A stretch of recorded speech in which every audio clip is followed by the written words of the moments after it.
भागवत महापुराण की सब संतन की सब भक्तन की सब विप्रन की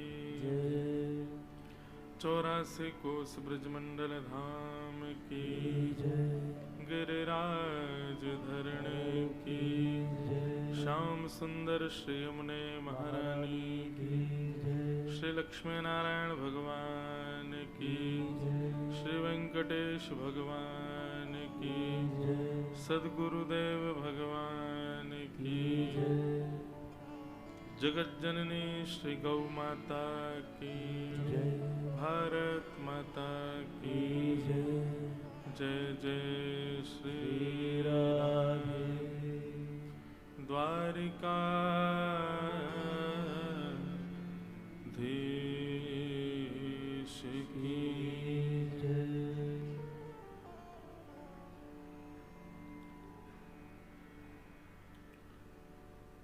परम मंगल में परात्पर अखिलेश्वर अकारण करुणा वरुणालय भक्तवांछा कल्पतरु तड़िद्वत विनंदित पीतांबरधारी श्री बालकृष्ण लाल की शब्दमयी वाणीमयी वांगमयी प्रतिमूर्ति हम आप सबके मध्य में विराजमान श्रीमद् भागवत को बारंबार प्रणाम। मंच पर विराजमान समस्त विप्रवृंद एवं समस्त गंधर्वजन और आप सभी श्रोता भाई बंधु मातृशक्ति बालक मित्र सबको बहुत बहुत जय श्री कृष्ण, जय सिया राम, जय श्रीमन नारायण।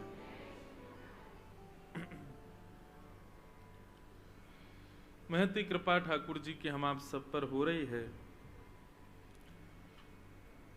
कलयुग में भगवत प्राप्ति का सर्वोत्कृष्ट साधन श्रीमद् भागवत सत्संग हम आप सबको इतनी सहजता से वर्ष के प्रारंभ में ही सुनने को मिल रहा है। इस कथा के निमित्त मात्र यजमान परिवार, शारदा परिवार एवं आप सभी तांदूर आदि आसपास के क्षेत्रों से पधारे समस्त वैष्णव जनों का ये सत्संकल्प है। आप सबके पूर्वज प्रसन्न हो तो अनुष्ठान होता है, पूर्वज प्रसन्न हो तो घर में कोई मंगल कार्य होता है, पूर्वज प्रसन्न हो तो आपको लाभ होता है, आपके व्यापार में, आपके घर के किसी कार्य में। पूर्वज प्रसन्न हो तो घर में सब सम होता है। लेकिन जब ठाकुर जी प्रसन्न होते हैं तब घर में कथा होती है। जब लाल जी प्रसन्न होते हैं तब घर में कथा होती है, हमारे नगर में कथा होती है, हमारे क्षेत्र में कथा होती है जब ठाकुर जी प्रसन्न होते हैं। पूर्वजों की प्रसन्नता एवं हमारे पितरों की प्रसन्नता, हमारे इष्ट की प्रसन्नता, हमारे घर के कुल देवी कुल देवताओं की प्रसन्नता से आपको शारीरिक, भौतिक और सांसारिक सुख मिलेगा। लेकिन ठाकुर जी की प्रसन्नता से आपको मानसिक सुख मिलेगा, हृदय का सुख। और विश्वास मानिए, जब हृदय प्रसन्न होता है ना तो भले ही सांसारिक कष्ट चल रहा हो, हृदय जब प्रसन्न होता है तो भले ही सांसारिक कष्ट चल रहा हो, घर में अपवाद चल रहा हो, धन की तंगी चल रही हो, पर फिर भी आप प्रसन्न रहते हो। और माफ कीजिएगा, हृदय प्रसन्न ना हो तो घर में भले ही सब सम हो, सब कुछ योग्य चल रहा हो, सब कुछ अनुकूल हो, तब भी इतना आनंद नहीं आता। समझ में आ रही है बात? हृदय की प्रसन्नता। और कथा से यही संभव होता है। कथा से और कुछ भी आपको नहीं प्राप्त हो, पर हृदय प्रसन्न होगा, चित्त प्रसन्न होगा। तो कभी भी कोई ऐसी क्रिया हो जिससे चित्त की प्रसन्नता हो रही हो, और चित्त की प्रसन्नता भी सांसारिक प्रसन्नताओं में चित्त प्रसन्न नहीं होता। प्रसन्नता किसे कहते हैं? ध्यान से सुनना। चित्त की प्रसन्नता यदि सांसारिक स्थिति से है तो आप उतावले हो जाओगे, आप एक्साइटेड हो जाओगे। लेकिन चित्त की प्रसन्नता यदि आध्यात्मिक स्तर से है तो आप शांत हो जाओगे, आप सहज हो जाओगे। तो कथा क्या करती है? शांत करती है, सब गतिविधियों से शांत, चित्त शांत, बुद्धि शांत। इसलिए ऐसा कह दें तो कोई अतिशयोक्ति नहीं है। बाकी की सारी उपयोगिताएं पितरों की प्रसन्नता और दैव प्रसन्नता से होती है, परंतु श्रीमद् भागवत की कथा तो ठाकुर जी की प्रसन्नता से ही होती है। आज एक प्रश्न पत्र आया है, जिन्होंने भी लिखा है, एक ही प्रश्न में भजन भी लिख दिए, महाराज जी ये वाला और गा देना। प्रश्न भी कर लिए, भजन भी लिख दिए, सब कुछ एक में ही कर दिया। पर इन्होंने जो भजन कहे हैं वो हमको आते ही नहीं है, लेकिन देखेंगे अगर भाव रहा तो। एक प्रश्न भी नहीं समझ में आ रहा है हमको, दूसरा तो आ गया है। जब आदमी दुख पाता है तो वह कर्म भोग रहा है या ठाकुर जी उसकी परीक्षा ले रहे हैं, ये कैसे पता चले? देखो, आप जिस कोर्स की पढ़ाई करते हो, लाला बैठ जाओ, जिस कोर्स की आप पढ़ाई करते हो, बहुत ध्यान से सुनिएगा, पहले से ही निश्चित हो जाता है कि आपका प्रश्न पत्र कैसा होगा। अब आप अगर एमबीबीएस कर रहे हो तो वहां पर इंजीनियर का प्रश्न पत्र तो आएगा नहीं। अगर आप डॉक्टर बनना चाहते हो तो डॉक्टर वाले प्रश्न ही आएंगे आपके आगे। तो ठीक उसी प्रकार हम इंसान बने हैं तो प्रश्न तो पहले से ही निश्चित है कि हमारे ऊपर क्या आपत्ति विपत्ति आने वाली है, ये पहले से ही निर्धारित है। मैं हूं चाहे आप हो, हमारा जन्म इस बात को प्रमाणित करता है कि हम यहां भोगने ही आए हैं।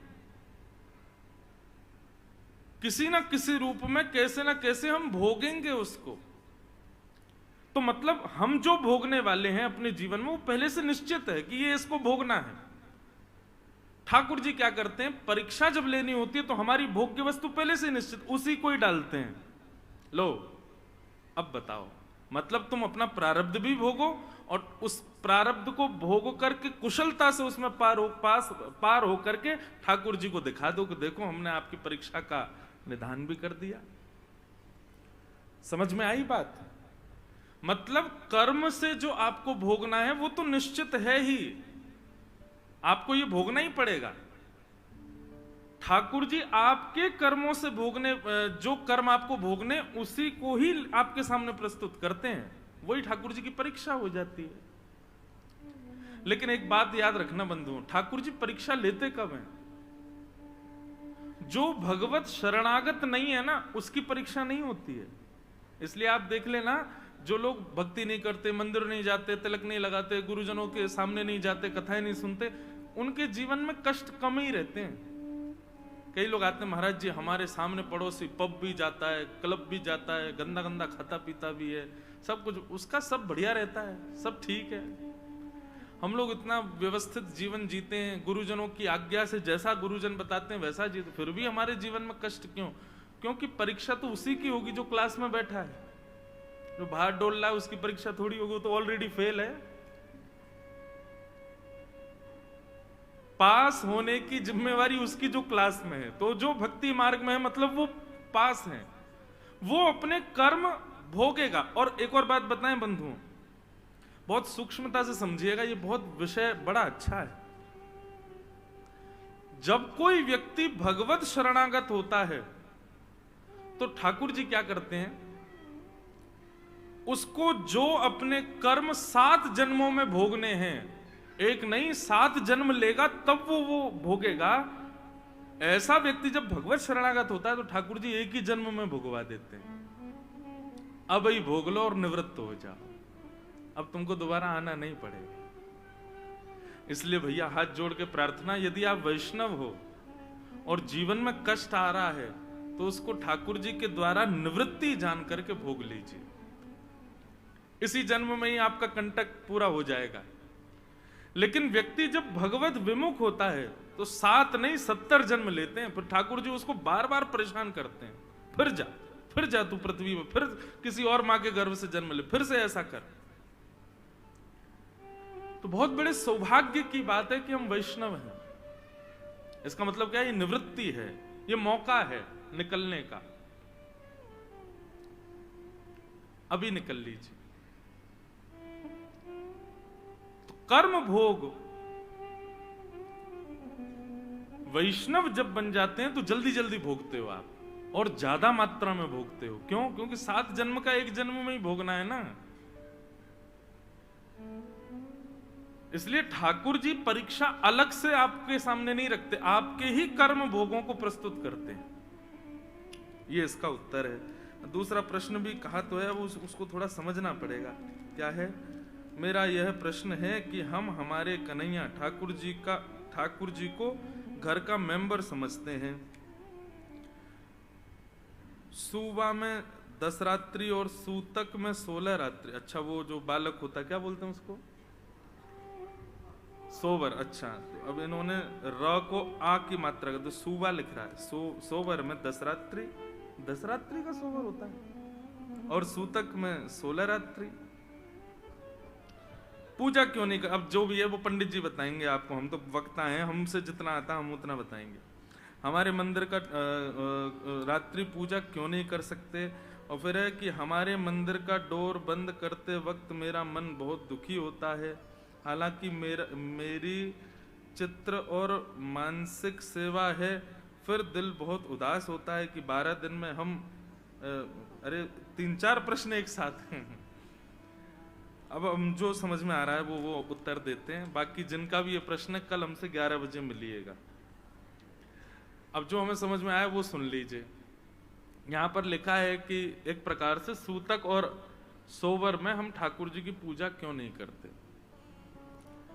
देखो, घर के सदस्य हैं तो घर में भी तो सूतक के समय छौंक नहीं लगता।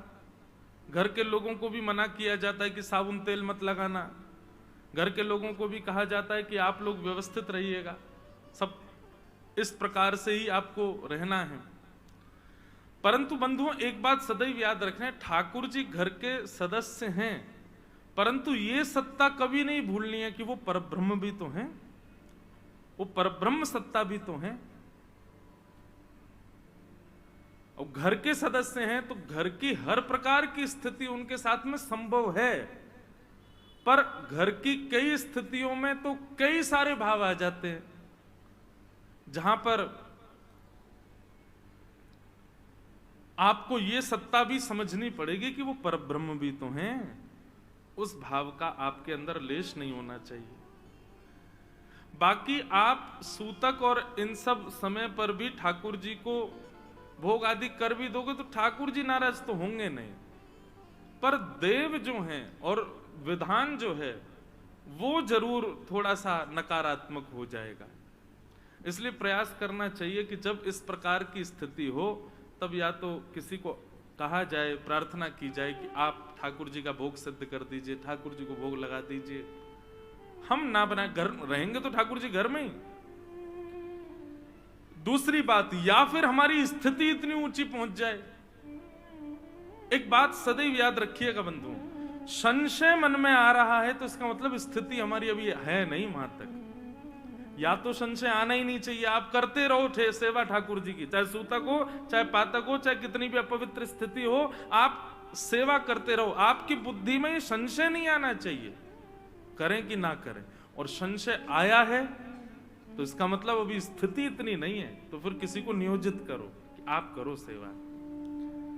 या तो संशय निवृत्त हो जाओ कि संशय ही ना आवे, मन में एक बार भी ये भाव नहीं आवे कि कहीं हम गलत तो नहीं कर रहे।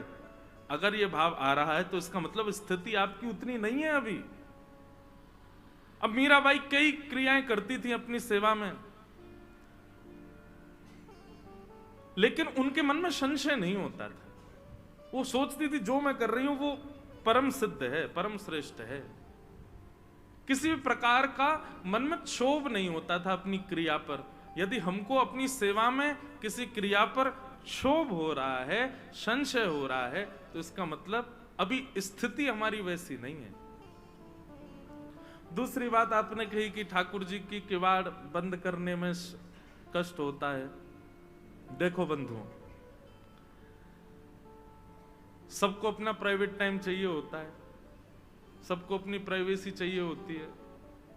हम क्या चाह रहे हैं कि नहीं, तुम 24 घंटा हमारे सामने ही बैठे रहो, कितना भी आपका सगा क्यों ना हो, परेशान हो जाएगा। अरे भाई थोड़ी देर तो अकेला छोड़ो हमको।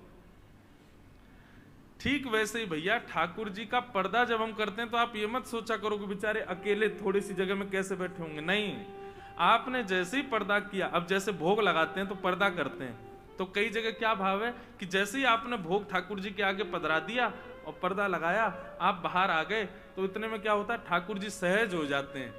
ऐसे बैठे होंगे तो ऐसे हो जाएंगे, और अपने सब सखाओं को बुला लेते हैं, सब सखाओं के साथ में बढ़िया सब सखा के बोले, बता लाला आज तेरे सेवक ने कहा बनाया। बोले आज तो देख कढ़ी बनाई है, दाल बनाई है, मधुमंगल श्री दामा। सब ठाकुर जी के सखा आते हैं, एक दूसरे को बढ़िया प्रेम से खवाते पिवाते हैं। अब आप पर्दा खोल करके रखोगे तो ठाकुर जी सहज नहीं हो पाएंगे, संकोच होता है लाल जी को। एक घटना है, मैं कभी कभी कथा में सुनाता हूं। श्रीनाथ जी नाथ द्वार में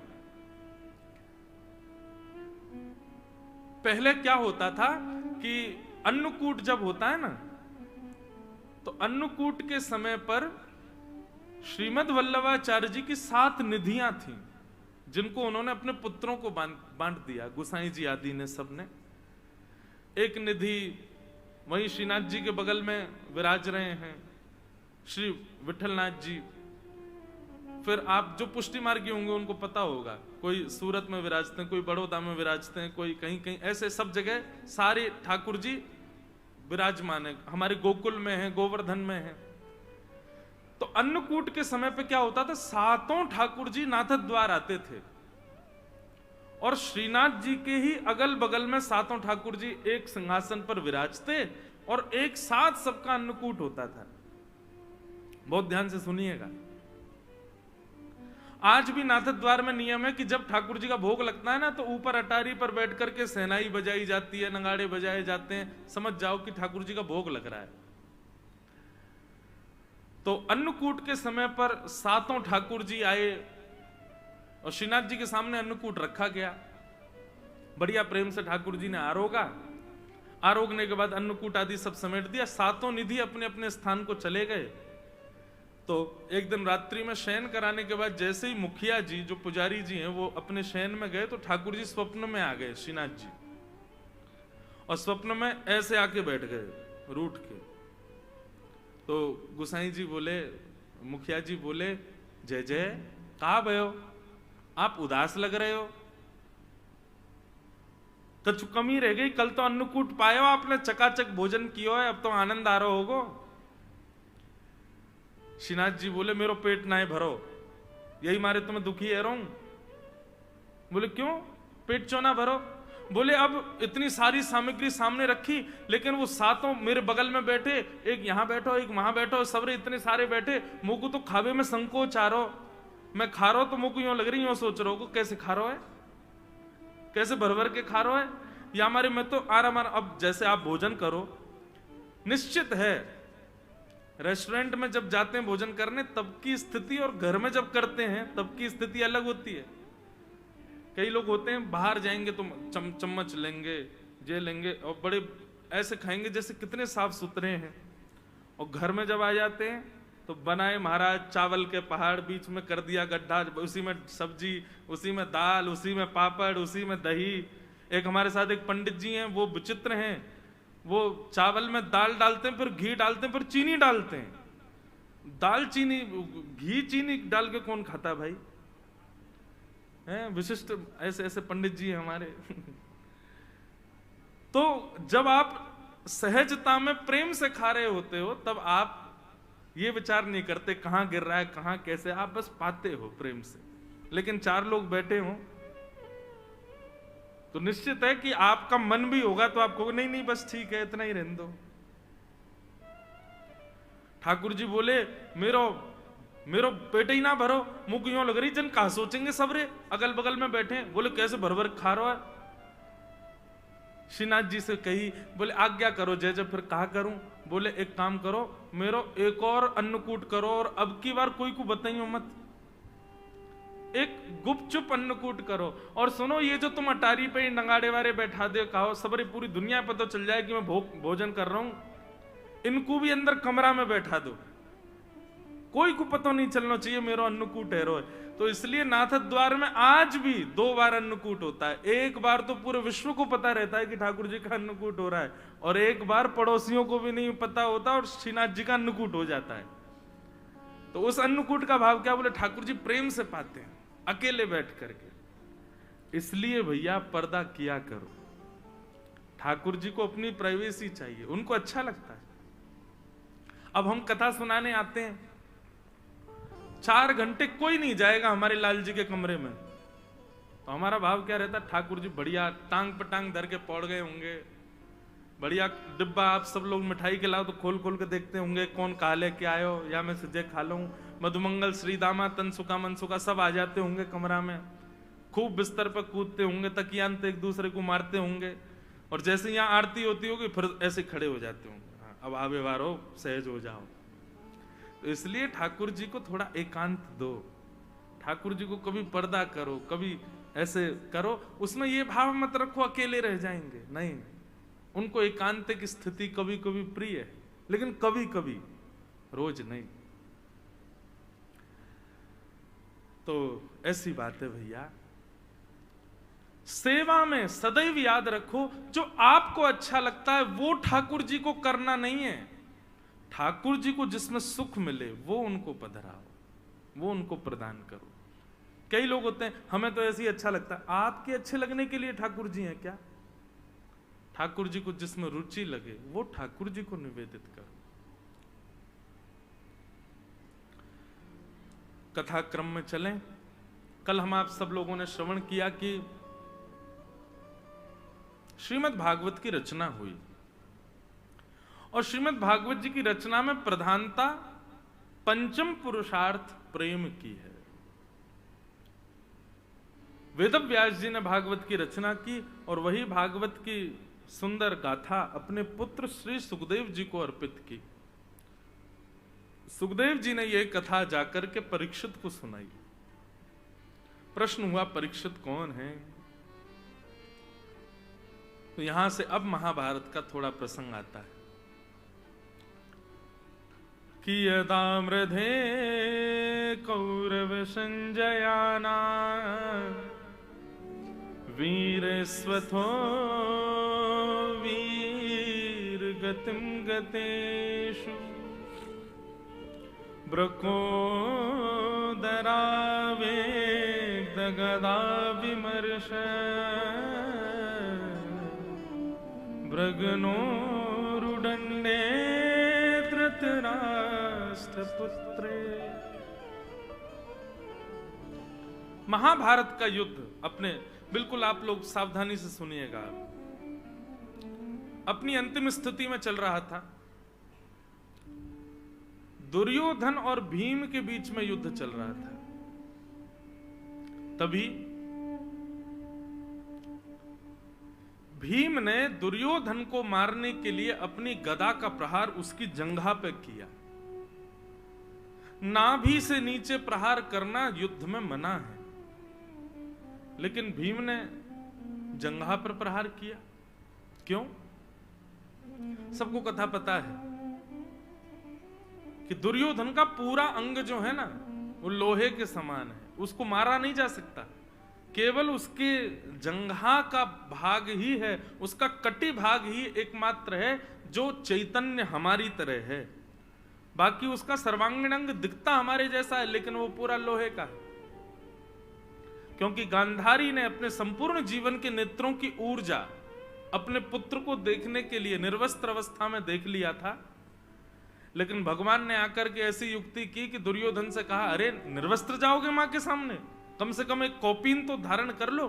तो केले का पत्ता आगे लगा लिया। जैसे गांधारी ने नेत्र खोल करके देखा, संपूर्ण अंग लोहे का हो गया, लेकिन उसकी जंघा का भाग जो है वो रह गया। गांधारी ने डांटा, बोले ये तू केले का पत्ता लपेट के क्यों आया? बोले मां आपके सामने निर्वस्त्र थोड़ी आऊंगा। वही दुर्योधन के वध का कारण बना। भीम ने अपनी गदा का प्रहार दुर्योधन की जंघा पर किया और जंघा टूटते ही दुर्योधन गिर पड़ा। महाभारत का युद्ध पांडव जीत गए। पांडव अपने विजय का आनंद कर रहे थे। भगवान ने संपूर्ण पांडवों को उत्सव मनाने के लिए कहा कि कल उत्सव मनाएंगे, अभी रात्रि विश्राम करो।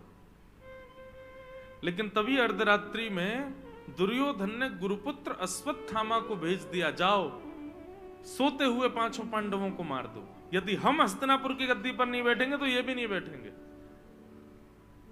सोते हुए पांडवों को मारने के लिए अश्वत्थामा आया, परंतु भगवान 5 पांडवों को लेकर के कहीं अन्य स्थान पर चले गए और अश्वत्थामा ने द्रौपदी के सोते हुए 5 बालकों को मार दिया। अंधेरे के कारण उसको पता नहीं चला, 5 बालकों को मार दिया और पूरे पांडवों के समाज में उत्सव की जगह मातम बनने लगा। प्रातःकाल होते ही जब द्रौपदी को पता चला कि मेरे पुत्र मार दिए,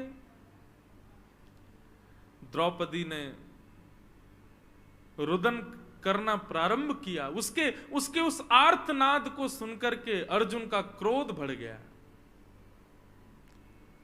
अर्जुन कहने लगा, द्रौपदी तुम रोना नहीं, मैं तुमको वचन देता हूं, मैं प्रतिज्ञा लेता हूं, जिसने भी तुम्हारे 5 बालकों को मारा वो कोई भी हो, मैं उसको जीवित नहीं छोड़ूंगा।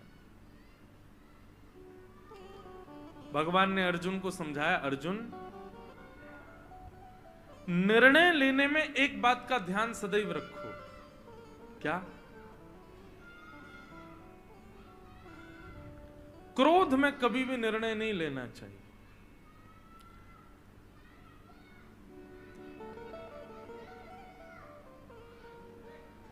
सब लोग सावधानी से सुनो, इधर देखो। क्या बता रहा था मैं? क्रोध में खेल रहे हैं क्या बच्चे? वाह भैया। तो मैं ये कह रहा था, क्रोध में निर्णय नहीं। जो लोग कहते हैं महाराज जी क्रोध कम करना चाहते हैं, क्या करें, क्रोध कैसे कम होगा? 2 उपाय हैं। पहला, जैसे ही क्रोध आए मौन हो जाओ। भाई थोड़ा तो कुछ करना पड़ेगा। अब आप चाह रहे हो कि कोई जड़ी बूटी मिल जाए उससे क्रोध कम हो जाए, तो ऐसे तो होगा नहीं। थोड़ी प्रक्रिया तो आपको करनी पड़ेगी। तो जब क्रोध आए तब मौन हो जाओ, बोलो नहीं। क्योंकि क्रोध का सबसे पहला प्रभाव, दुष्प्रभाव आपकी जीभ पर होता है, और उस समय आप ऐसी भाषा का भी प्रयोग कर देते हैं जो आपने कभी नहीं बोली है। देखो, या तो जीवन में सत्संग इतना होना चाहिए कि क्रोध भी आए तो आपकी भाषा डगमगाए ना, लेकिन इतना सत्संग जीवन में नहीं है, इतना हमने अभी सत्संग किया नहीं है, तो क्रोध आने पर अपनी जीव को शांत कर लो, बस मौन हो जाओ। कैसे भी करके टेप लगा लो, मुट्ठियां बांध लो, बोले बोलना नहीं है कुछ भी, बस। दूसरी बात, क्रोध में कुछ भी हो जाए पर कभी भी कोई निर्णय मत लीजिए, क्योंकि क्रोध के समय पर आपका सर्वांगीण अंग, आपके समस्त विचार, आपकी हर स्थिति तामसिक हो जाती है। और तामसिक स्थिति में जब आप निर्णय लेते हैं तो वो आपका कभी कल्याण नहीं करेगी। आज तक भी कई लोग पछताते हैं कि हमने उस समय ऐसा निर्णय क्यों लिया, क्रोध के कारण हमने ऐसा क्यों बोला। वो क्षमा मांगते हैं, बाद में बोध होता है उनको कि हम गलत थे। इसलिए क्रोध में भैया ये 2 काम कर लो,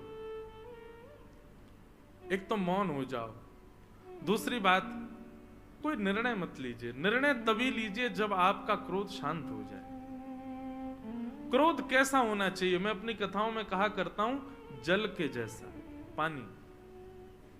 पानी का स्वभाव है कि जितनी देर उसको अग्नि के ऊपर रखोगे उतनी देर ही गर्म रहता है, पर अग्नि से जैसे ही अलग कर दोगे धीरे धीरे धीरे धीरे अपने आप शांत हो जाता है। कई लोग क्या होता है कि किसी बात से नाराज हो गए, बच्चे ने कुछ तोड़ दिया, अब नाराज हो गए, गुस्सा आ गया,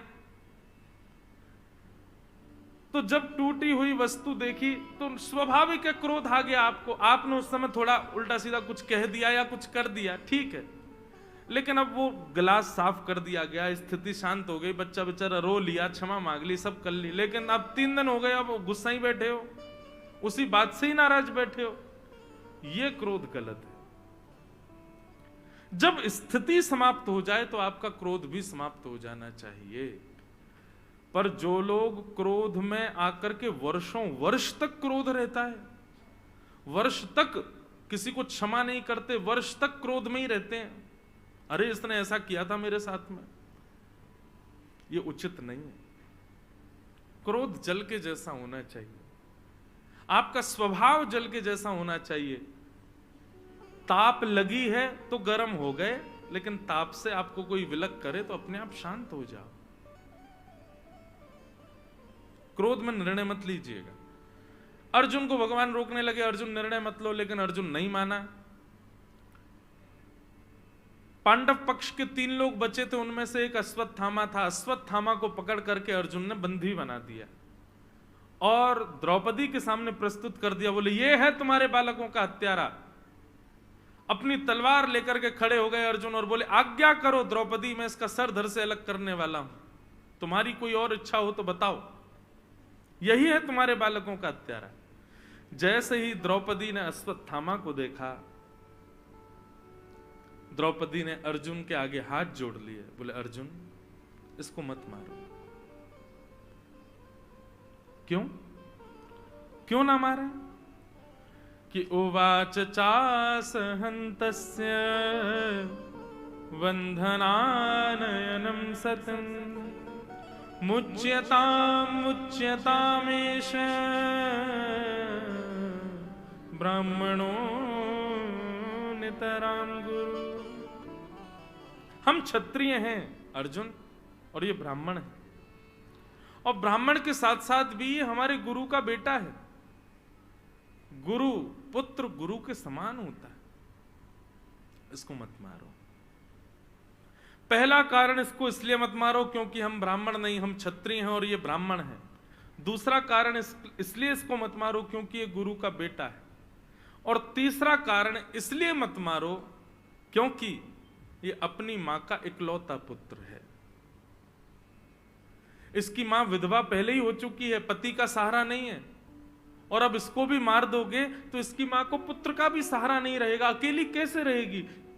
मेरे 5 पुत्र मर गए पर मेरे 5 पति तो जीवित है ना, इसको मत मारो। लेकिन फिर भी अर्जुन आप चाहते हैं कि इसको मारना है तो मार दीजिए, लेकिन शर्त होगी क्या? इसको मारते ही मुझे मेरे 5 बालक जीवित चाहिए। ऐसा हो पाएगा? नहीं। द्रौपदी की बात में धर्मम न्यायम सकरुणम निर्विलीकम शमम महत, ये 5 बातें हैं।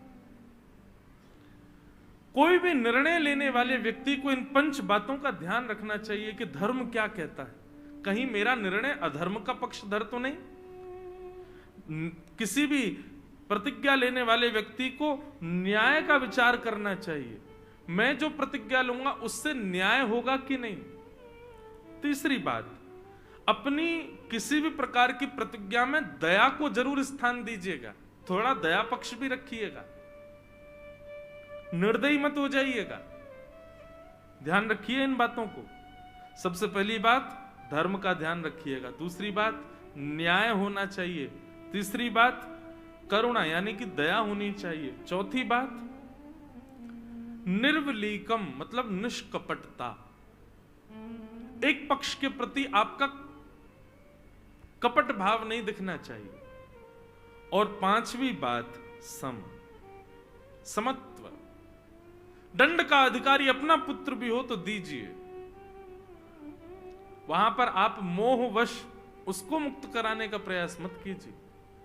ये 5 बातों का हर व्यक्ति को ध्यान रखना चाहिए कोई भी प्रतिज्ञा लेने से पहले। धर्मम न्यायम शकरुणम निर्वलीकम समम महत।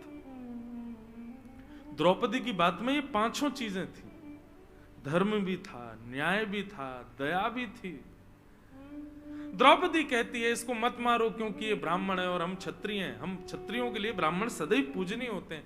इसको मत मारो क्योंकि ये गुरु का बेटा है। गुरु जिसने तुमको धनुष उठाना सिखाया, जिसने तलवार उठाना सिखाया, जिसने बोलना चलना लड़ना सिखाया, उस गुरु की दक्षिणा के रूप में पुत्र को मारोगे, इसको मत मारो।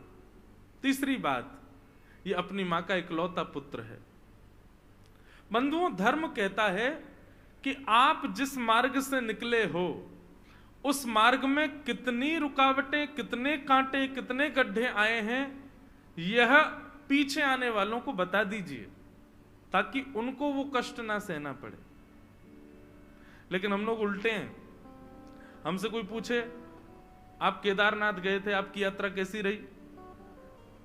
अब केदारनाथ जाने में महाराज प्राण तो निकल गए हमारे, बस में ऐसी हालत हो गई, हेलीकॉप्टर में ये आओ, फिर वहां ऊपर खच्चरों ने तो फिसल फिसल के हाथ पांव तोड़ दिए, पर दर्शन में भी कोई स्थिति नहीं, वहां पे ऊपर कोई व्यवस्था नहीं थी, और महाराज सर्दी जुकाम हो गया, गर्म पानी नहाने को नहीं मिला, भीड़ के कारण हाथ पांव सब हमारे दब गए, पिच गए। स्थिति तो ऐसी हुई। लेकिन किसी ने पूछा कैसी रही यात्रा? हम भी बना रहे हैं अगले महीने जाने का। बहुत बढ़िया, एक नंबर। बस की सुविधा तो बहुत ही अच्छी, वहां ऊपर रहने की व्यवस्था तो बहुत बढ़िया, गीजर 24 घंटे चलता है, भीड़ तो बिल्कुल होती नहीं है। सुबह के समय जाना, कोई बिल्कुल साफ मिलेगा, सीधे जाओ, प्रणाम करे, निश्चित जाओ, पूरे परिवार सहित जाओ। और मन में क्या सोचना, बेटा जा, तुझे भी तो पता चले। नहीं, अगर हमको किसी मार्ग पर कष्ट हुआ है तो चाहिए कि पीछे उस मार्ग पर जो आ रहे हैं उनको सावधान किया जाए। द्रौपदी कहती है कि पुत्र के मरने पर मां को कितनी पीड़ा होती है, वो पीड़ा अभी मैं सह रही हूं अर्जुन, और मैं नहीं चाहती कि पुत्र मरने पर जो पीड़ा इस मां को हो रही है वो इसकी मां को हो, इसलिए इसको मत मारो। बंधुओं, इतनी बात हो गई, सब लोग चुपचाप खड़े खड़े देख रहे थे, लेकिन तभी सिसकियों की आवाज आने लगी। कौन रो रहा है? दूर खम्भ से सिर टेके हमारे द्वारिकाधीश के नेत्र सजल हो गए। और आसपास खड़े लोगों से ठाकुर जी कहने लगे, मेरी बहन है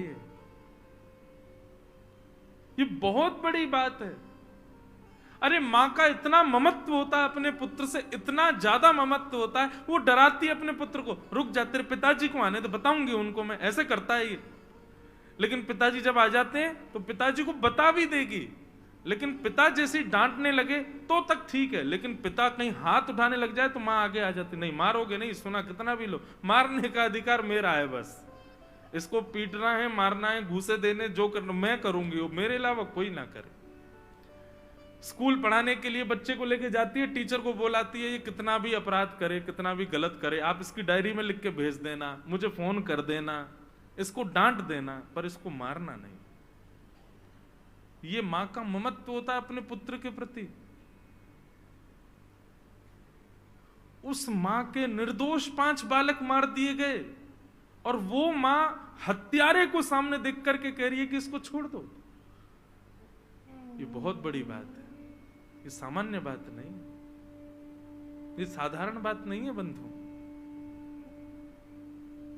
ठाकुर जी इतने प्रसन्न हो गए द्रौपदी से, इतने प्रसन्न हो गए।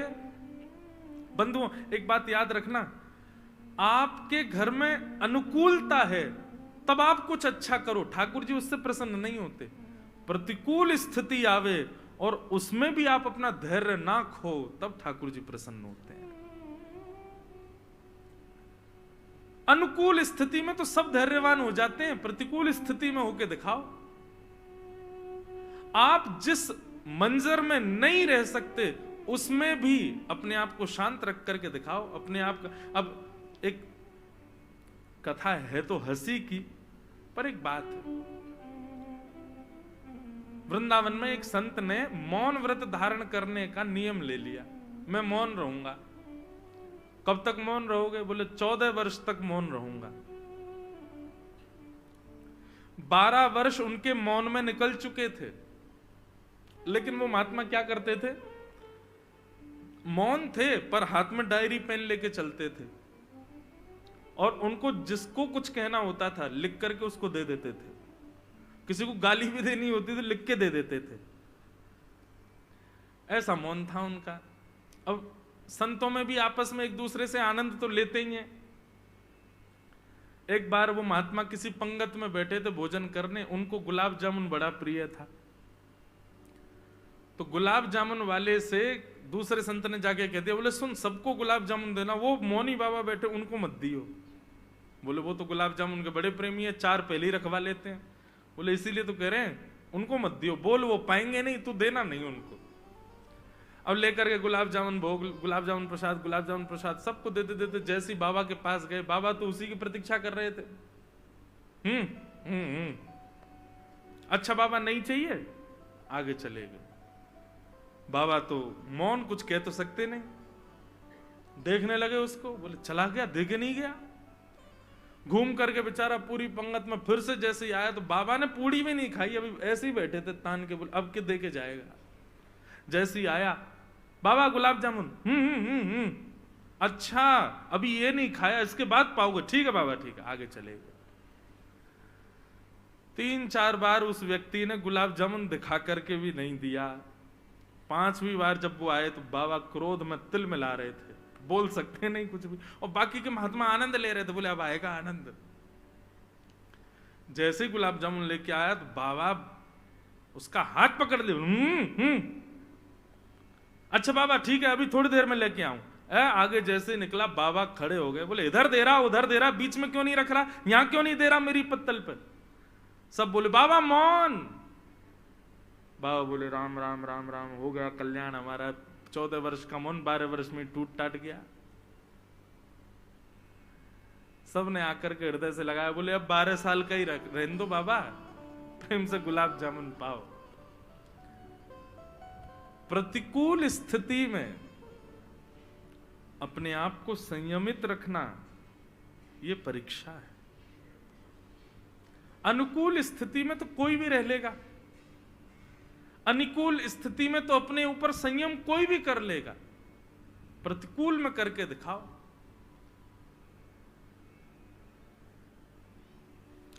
जब दूसरों पे आती है तो सब उपदेश देने पहुंच जाते हैं, ऐसा करो ऐसा करो, अरे राम राम, ऐसा नहीं तुमको ऐसा करना था, ऐसा नहीं तुमको ऐसा करना था, ओहो तुमने ये गलती कर दी इसीलिए ऐसा हुआ है।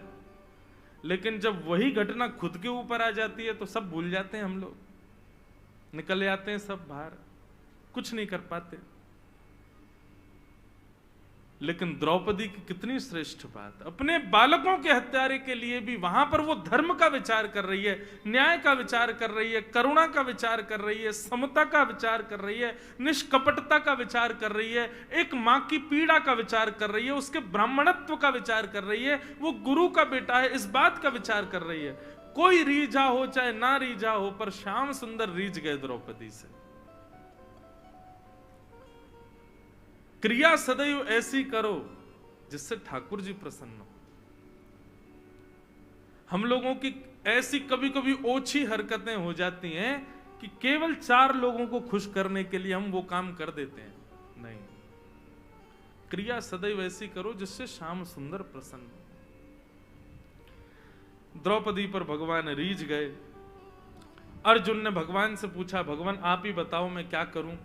भगवान बोले, ब्रह्म वंदुर न हंतव्य आतताई बधारहण।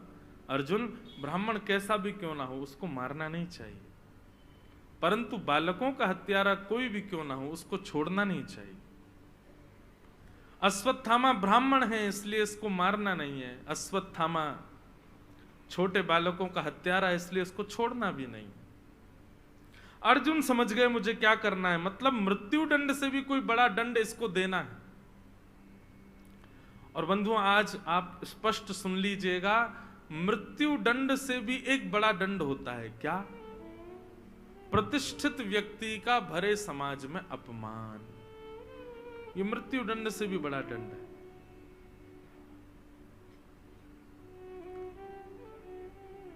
और एक और बात कहें, बहुत सम्मान की इच्छा रखने वाले व्यक्ति के लिए मृत्युदंड से भी बड़ा है दंड उसका अपमान हो जाना।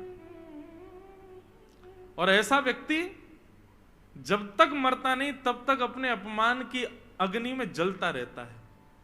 मृत्यु को प्राप्त करने वाला व्यक्ति 5-6 घंटे में फिर भी चिता में जल जाता है, परंतु अपमान के अग्नि में जलने वाला व्यक्ति जीवन पर्यंत जलता रहता है।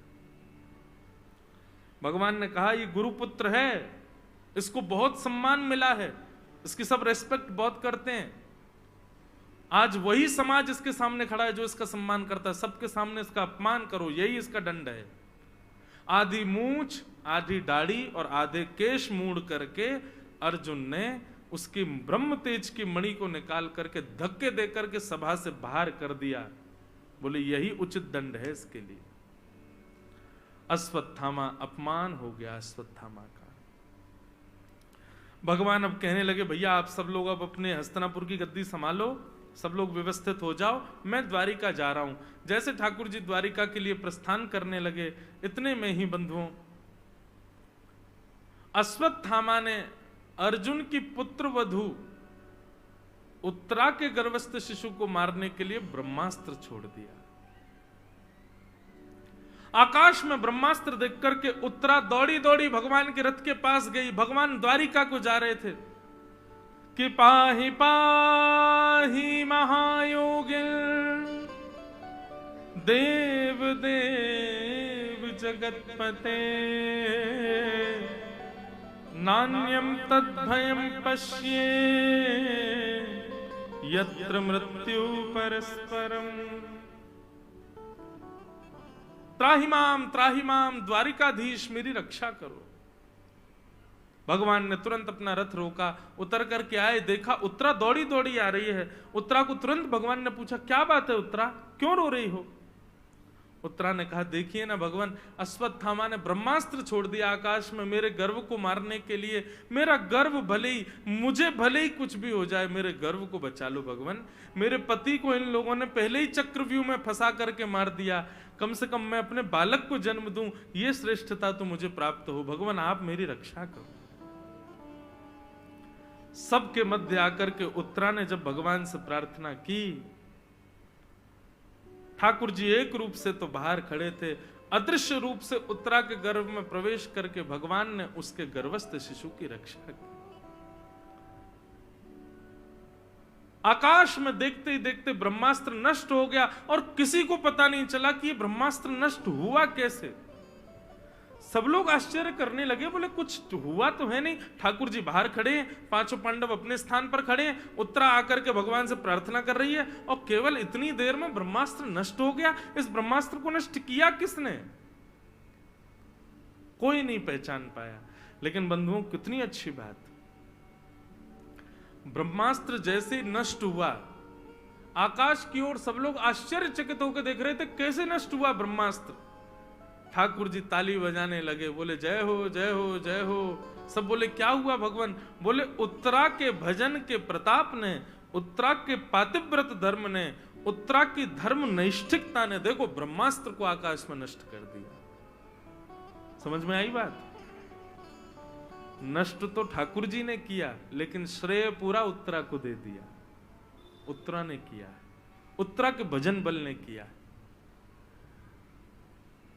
आप जाते हो मंदिर में जाकर के सोने का छत्र चढ़ा करके आए, पूरा मंदिर ताली बजाता, वाह वाह वाह भैया देखो इन्होंने सोने का छत्र चढ़ाया। ठाकुर जी मंद मंद मुस्काते हैं, क्यों? बोले बल तो हमने ही दिया, हमने ही योग्यता प्रकट करी, हमने ही ऐसी व्यवस्था करी कि ये सब छत्र आदि जो भी इसने चढ़ाया या जो भी सेवा इसने की वो ये कर पाया, पर श्रेय सारा इसी को ही मिल गया। ये ठाकुर जी का स्वभाव है बंधु। अब यहां की बात नहीं, पर कहीं भी कोई कथा कराए, बहुत बड़ी कथा हो, 10,000 लोग आ रहे हैं कथा में, सबका भोजन प्रसाद आदि, तो कई जगह क्या होता है यजमान लोग आते हैं, महाराज जी कोई अब व्यवस्था तो नहीं मिलेगी। नहीं, आपको पता है महाराज जी 20,000 लोग रोज भोजन कर रहे हैं, सबके लिए एक टांग पर खड़े होकर सबकी व्यवस्था देख रहा हूं। हम मंद मंद मुस्कुराते, मैंने अच्छा जी। आप देख रहे हैं महाराज जी एक भी श्रोता को कोई दिक्कत नहीं होती, बीच में पानी घूमता है सबके लिए, जल पियो। सबके लिए मैंने देखो क्या बढ़िया एसी लगवाए हैं पूरे पंडाल में। होता है कई जगह लोग बाग ऐसा बताते हैं बहुत। तब मुझे यही प्रसंग याद आता है, करता तो सब ठाकुर जी हैं, पर ठाकुर जी का स्वभाव कैसा है, क्रेडिट हमको ही दे देते हैं कि तुमने किया, पर हमारी सामर्थ्य कुछ नहीं है। और इसका सीधा प्रमाण है हमारे बर्बरीक जी श्री खाटू श्याम जी। उनसे जब पूछा गया कि महाभारत युद्ध का सबसे श्रेष्ठ योद्धा कौन था, युधिष्ठिर अपने धनुष को देखने लगा, मेरा नाम लेंगे? अर्जुन बोला गांडीव धनुषधारी तो मैं ही हूं, मेरा नाम लिया जाएगा। सब लोग अपनी अपनी छाती चौड़ा रहे थे, लेकिन बर्बरीक जी के नेत्रों में आंसू आ गए। बोले महाभारत युद्ध का सबसे श्रेष्ठ योद्धा कोई था तो योगेश्वर कृष्ण। युधिष्ठिर आदि बोले हैं ये कन्हैया? बोले हाँ। अरे आप भूल गए लगते हैं, इन्होंने तो शस्त्र भी नहीं उठाया पूरे युद्ध में। बोले इसीलिए तो आप सब योद्धाओं को तो शस्त्र की भी आवश्यकता है, पर ये बिना शस्त्र के ही सबको मार रहे थे। और वास्तविकता में पूछो अर्जुन, तो जितनों को तुमने मारा वो सब मरे मराए थे पहले से ही। ठाकुर जी ने जिस दिन सोच लिया कि इसकी मृत्यु उसी दिन मर गया, केवल छोड़ रखा कि अर्जुन बाण मारेगा तो श्रेय अर्जुन को मिलेगा। मृत्यु तो पहले हो चुकी थी महाभारत के योद्धाओं की, एक कौरव पहले ही मारे जा चुके। जिस दिन भगवान शांति प्रस्ताव लेकर के गए और दुर्योधन ने कहा सुचक्रैव दास्यामि बिना युद्धेन केशव, सुई की नोक के बराबर जमीन भी युद्ध के बिना नहीं दूंगा, वास्तव में तो ये कौरव उसी दिन मर गए थे सारे। ठाकुर जी सोच ले इसको मारने के लिए कुछ क्रिया करने की आवश्यकता है नहीं, वो सोच भर लें फिर तो मृत्यु निश्चित है। अर्जुन, भगवान ने तो उसी दिन सोच लिया था कि अब सर्वनाश होगा इनका, और सर्वनाश ठाकुर जी सोच लें, उसके बाद करने की आवश्यकता नहीं, हो ही गया। लेकिन ये करता छोड़ा था तुम्हारे लिए ताकि श्रेय तुमको मिले। ये सब मरे मराए लाशों को तुमने बाण मारे हैं, ये मर तो पहले ही गए थे। इसलिए भैया आप कुछ भी नहीं करते हो, जो अपना भजन भी गिनते हैं ना, हम इतनी माला करते हैं, हम इतना नाम जप करते हैं, इतने घंटे बैठ के ठाकुर जी की सेवा करते हैं, यह भी आपके बस की बात नहीं। ठाकुर जी जरा से रूठ जाएं, आप एक मिनट नहीं बैठ पाओगे उनके सामने। आप जो कुछ भी कर रहे हो सब ठाकुर जी की कृपा है, उन्हीं की ही कृपा है।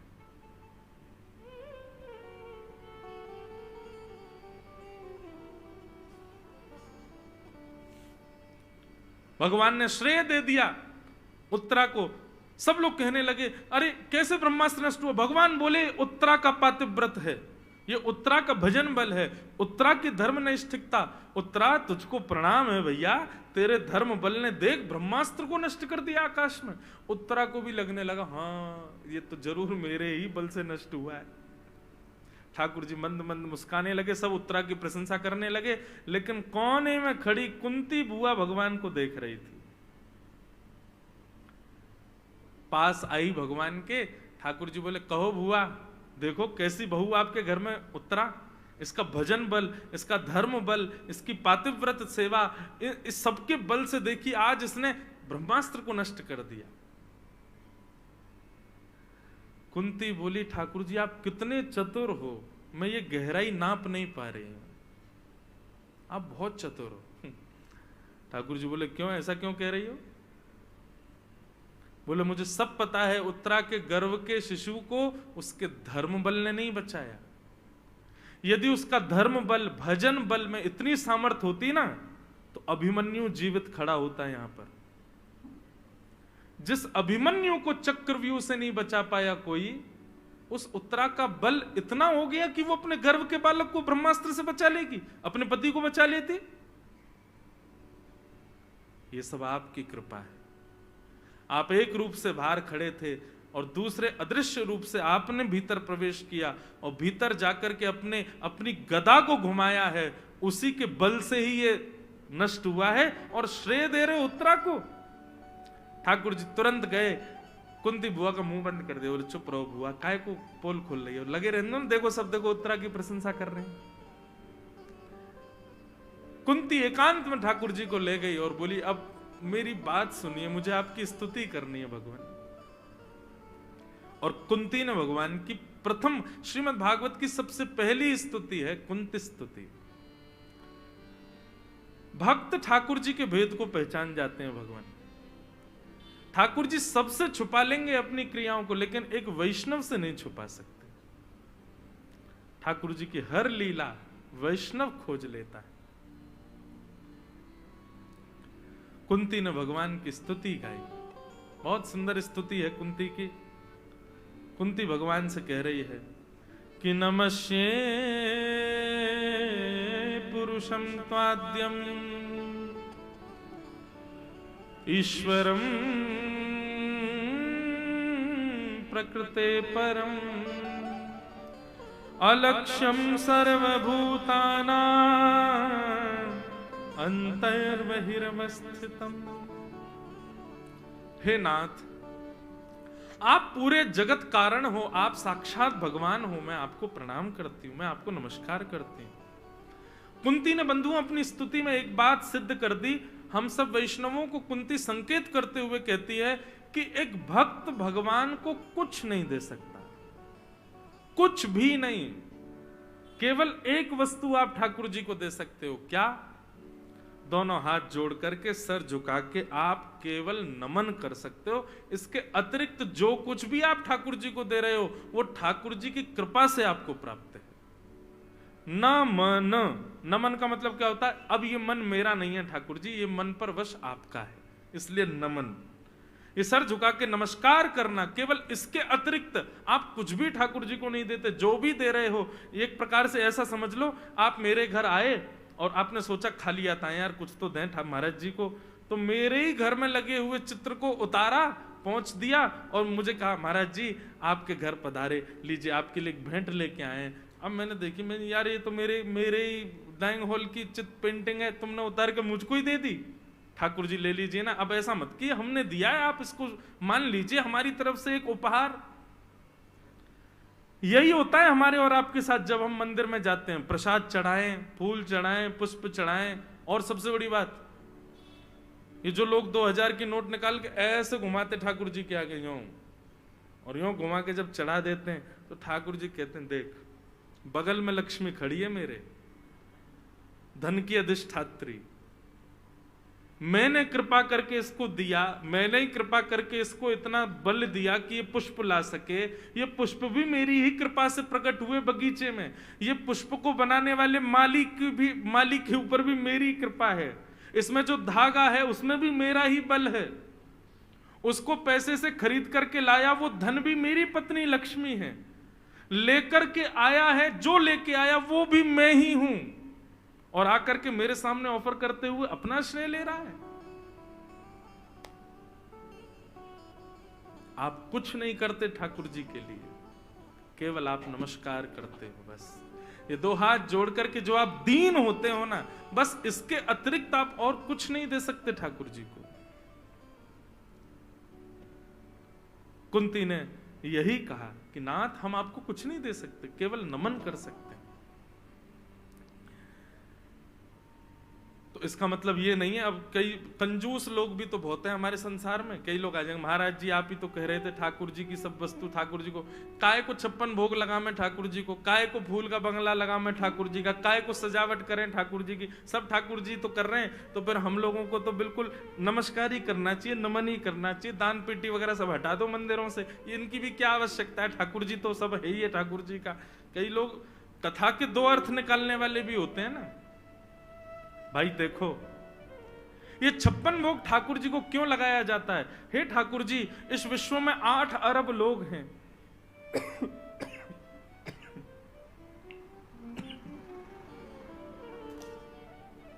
ध्यान से सुनिए। हे ठाकुर जी, इस विश्व में 8 अरब से भी ज्यादा लोग हैं, और 8 अरब से भी ज्यादा तो मानव हैं। उसके अलावा चींटी कितनी, पशु पक्षी कितने, जल के जंतु कितने आदि, और ये सब कितनी मात्रा में है कुछ पता थोड़ी है। परंतु भगवान ये सारा विश्व आपके गर्भ में रहता है। हम आपको 56 भोग लगा करके ये निवेदित करते हैं, भगवान आप पूरे हमारे 56 भोग को स्वीकार करो। ये 56 भोग आपके जब गर्भ में जाए, पूरा विश्व का कोई भी व्यक्ति भूखा ना रहे। आप सबका मंगल करना ठाकुर जी, सबके मंगल की कामना से आप 56 भोग लगाते हो। आप ठाकुर जी को पुष्प का श्रृंगार करते हो, फूल बंगला लगाते हो। हे ठाकुर जी, हम पूरे विश्व को तो नहीं सजाते, लेकिन पूरा विश्व आप में है, इसलिए हम आपको पुष्पों में सजा देते हैं। आप पूरे विश्व को ऐसे ही सुंदर महकाते रहना, शीतल रखना, सबको व्यवस्थित कर देना। हम पूरे विश्व का कुछ नहीं कर सकते, पर पूरे विश्व को समेटे हुए नारायण विष्णु सहस्रनाम में कहते हैं, भीष्म पितामह विश्वम विष्णु वशत्कारो। ये पूरा विश्व विष्णु में है। अगर हम उस विष्णु की आराधना करते हैं तो पूरे विश्व की आराधना है। इसलिए ठाकुर जी को ऑफर किया जाता है कुछ भी करते हैं तो, पर उसमें मैं पना नहीं होना चाहिए, मैं का भाव नहीं होना चाहिए, मैंने किया, मेरी वजह से हुआ, नहीं। सब ठाकुर जी। कुंती ने भगवान की स्तुति गाई और स्तुति गाते हुए अंत में कहा, भगवान आपसे कुछ मांगना चाहती हूं। ठाकुर जी बोले मांगो। बोले पहले वचन दो, जो मांगूंगी सो दोगे। ठाकुर जी बोले वचन की क्या जरूरत है, आप मांग लो हम दे देंगे। बोले नहीं नहीं नहीं नहीं, पहले वचन दीजिए, जो मांगूंगी सो दोगे। ठाकुर जी बोले वचन देते हैं, आप जो मांगोगी सो देंगे। कुंती अपना पल्लू ठाकुर जी के सामने फैलाती है और कहती है, भगवान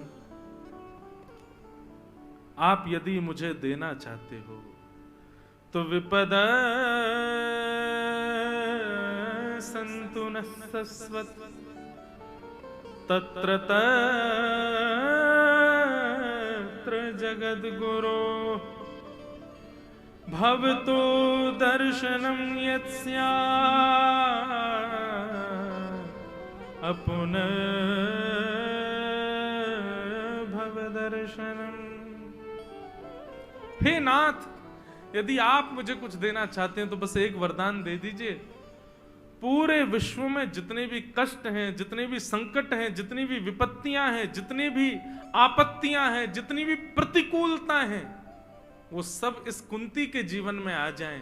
कृपा करके मुझे बहुत दुखी कर दीजिए नाथ, मुझे यही वरदान चाहिए। वरदान का भाव सुनते ही ठाकुर जी तो घबरा गए। बुआ ये क्या मांग रही हो आप? तुमने बचपन से आज तक विपत्ति तो सही है, आप कभी खुश नहीं रही हो कुंती बुआ। बंधुओं, महाभारत के 3 पात्र हैं, कभी पढ़ लेना है इनको, आपका हृदय भर आएगा। कुंती, कर्ण और कृष्ण, तीनों के नाम क से हैं। इन तीनों का जीवन यदि आपने देख लिया तो अपने कष्ट आपको कम लगेंगे। बुआ आपने सुख सहा कब, मुझे यह बताना जरा। छोटी सी अवस्था थी आपकी, एक संत ने आपको मंत्र दे दिया, बोले बेटी तुमने मेरी बड़ी सेवा करी, इस मंत्र को गाओगी तो जिस देवता को चाहोगी वो तुम्हारे सामने प्रस्तुत हो जाएगा।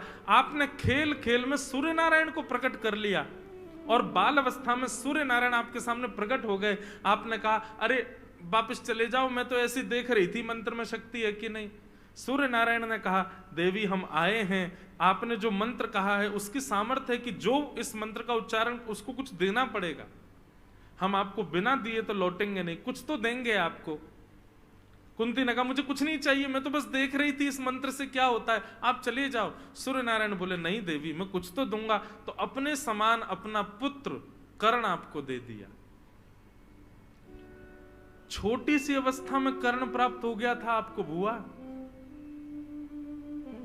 उस अवस्था में आपको यह भी नहीं पता था बालकों को पालना कैसे चाहिए। उस अवस्था में घर से, परिवार से, पूरे समाज से बचाने के लिए उस बालक को और अपने मर्यादा को आपने लता पत्रों में लपेट करके उस बालक को नदी में बहा दिया।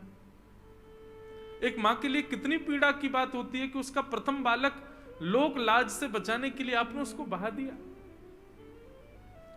आपका ब्याह हुआ पांडु के साथ, जिस पांडु को श्राप लगा था, कि सहवास की भावना से अपनी पत्नी के सन्निकट जाओगे तो तुम्हारी मृत्यु हो जाएगी। उसकी भी आप सेवा करती रही जीवन पर्यंत। अंत में वह भी मर गया, विधवा हो गई आप, 5 बालक आपके ऊपर छोड़ गया। उसके बाद भी जो हस्तिनापुर की गद्दी आपकी थी उसको कौरवों ने हटिया लिया और आपको अपने बालकों के साथ वन में जाना पड़ा। भुआ, आज तक केवल सहा ही तो है आपने, कष्ट कष्ट कष्ट कष्ट कष्ट कष्ट। अब जाकर के युधिष्ठिर के सिर पर मुकुट विराजमान हुआ, उसने महाभारत का युद्ध जीत लिया, अब जाकर के हस्तिनापुर की गद्दी आपको वापस मिली। इतने वर्षों बाद आपके जीवन में अब सुख आया और आपने मेरे सामने झोली फैला के फिर दुख मांग लिया मुझसे। क्यों?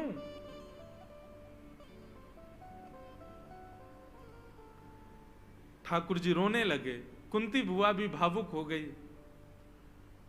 कुंती कहती है, नाथ आपने अभी तक मेरे पूरे जीवन को बता दिया कि बचपन से लेके अभी तक मेरा जीवन कैसा था। मेरे को पति का सुख नहीं मिला, मुझे गृहस्थाश्रम का सुख नहीं मिला, मुझे बालकों का सुख नहीं मिला, मुझे राज्य का सुख नहीं मिला, मुझे जीवन में एक व्यक्ति को जितने सुख चाहिए होते हैं वो सामान्य सुख भी नहीं मिले। लेकिन नाथ, आप ये बात मानते हो ना कि कल से मेरे जीवन में सुख आ गया? कल से मेरे बालक जब से महाभारत युद्ध जीते तब से मेरे जीवन में सुख की घड़ी आ गई है। कल तक मैं दुखी थी तो द्वारिकाधीश हमारे साथ खड़ा था, और आज जब हस्तिनापुर की गद्दी मिल गई तो आप रथ में बैठ के द्वारिका जा रहे हो। ठाकुर जी, मुझे वो सुख नहीं चाहिए जिसमें आप छोड़ के चले जाओ। वो दुख सहने की मुझ में क्षमता है। कब? जब उस दुख की घड़ी में आप संग खड़े हो। इसलिए आपसे प्रार्थना कर रही हूं, मुझे दुख दे दीजिए, क्योंकि आप संग रहोगे फिर। हाँ, ये है बंधुओं कुंती। एक बंधुओं पद है सूरदास जी का, बहुत सुंदर पद है।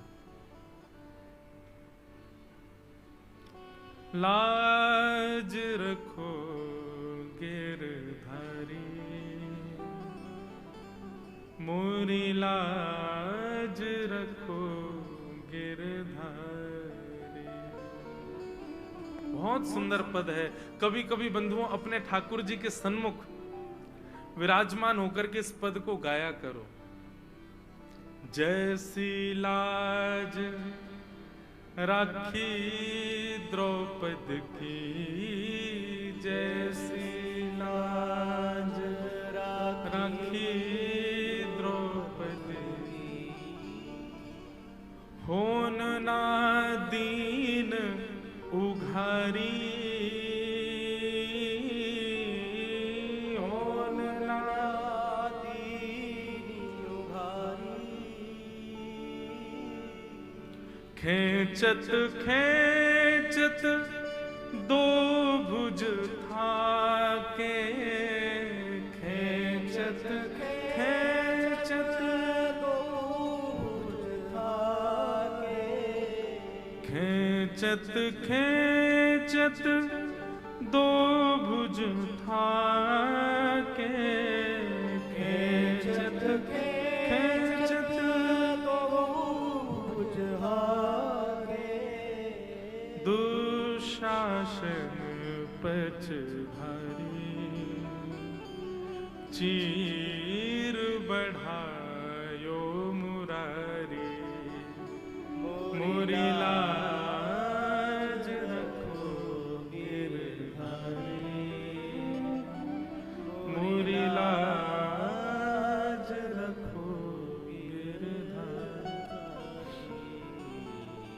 जैसी लाज राखी अर्जुन की, जैसी लाज राखी अर्जुन की, जैसी लाज राखी अर्जुन की, जैसी लाज राखी